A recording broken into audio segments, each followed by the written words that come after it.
આગળ તેની કે તેમની రెడ్డిగా బీసీ రిజర్వేషన్ల బిల్లును తెలంగాణ అసెంబ్లీలో ఆమోదించి పంపిన కేంద్ర ప్రభుత్వం పెండింగ్లో పెట్టిందని డిప్యూటీ సీఎం బట్టి విక్రమార్క అన్నారు. ఈ విషయంపై ప్రధానిని కలిసేందుకు సీఎం రేవంత్ లేఖ రాసినా ఆయన సమయం ఇవ్వలేదని చెప్పారు. బీసీ బిల్లు పార్లమెంటులో ఆమోదించేందుకు బీజేపీ ఎందుకు అడ్డుపడుతుందని ఆయన ప్రశ్నించారు. బీసీ రిజర్వేషన్ల అంశంపై బీసీ సంఘాలు చేపట్టిన తెలంగాణ బంద్ బీజేపీ వైఖరికి వ్యతిరేకంగా జరుగుతుందని అన్నారు.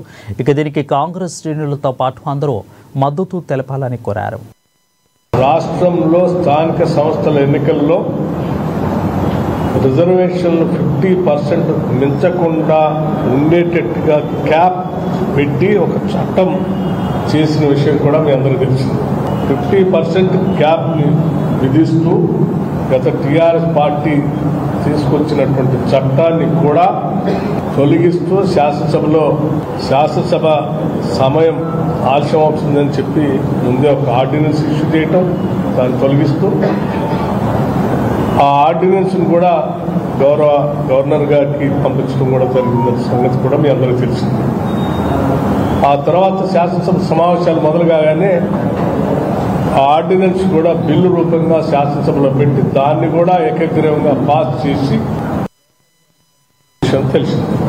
మరి క్యాప్ తొలగించిన తర్వాత అట్లాగే 42% రిజర్వేషన్ని బిల్లు శాసనసభలో ఏకగ్రీవంగా పాస్ చేసిన తర్వాత రాష్ట్ర ప్రభుత్వం ఆ బిల్లుకు సంబంధించి గవర్నర్ గారికి పంపిస్తే గవర్నర్ గారు భారత రాష్ట్రపతికి అంటే భారత ప్రభుత్వానికి భారతీయ జనతా పార్టీ నాయకత్వంలో ఉన్నటువంటి నరేంద్ర మోడీ గారు ప్రధానమంత్రిగా ఉంది ఈ ప్రభుత్వం కేంద్ర ప్రభుత్వానికి ఈ 2 బిల్లులను పంపించడం జరిగింది. సో బిల్లుని పాస్ చేసి 42% రిజర్వేషన్ని 50% క్యాప్ని ఎత్తేసి పంపించినటువంటి బిల్లు గత కొన్ని మాసాలుగా కొన్ని నెలలుగా కేంద్ర ప్రభుత్వం దాన్ని చట్టబద్ధంగా అంటే పార్లమెంట్లో 9th షెడ్యూల్లో పెట్టమని అడిగితే కూడా పెట్టకుండా వికారాబాద్ జిల్లా అధ్యక్షులు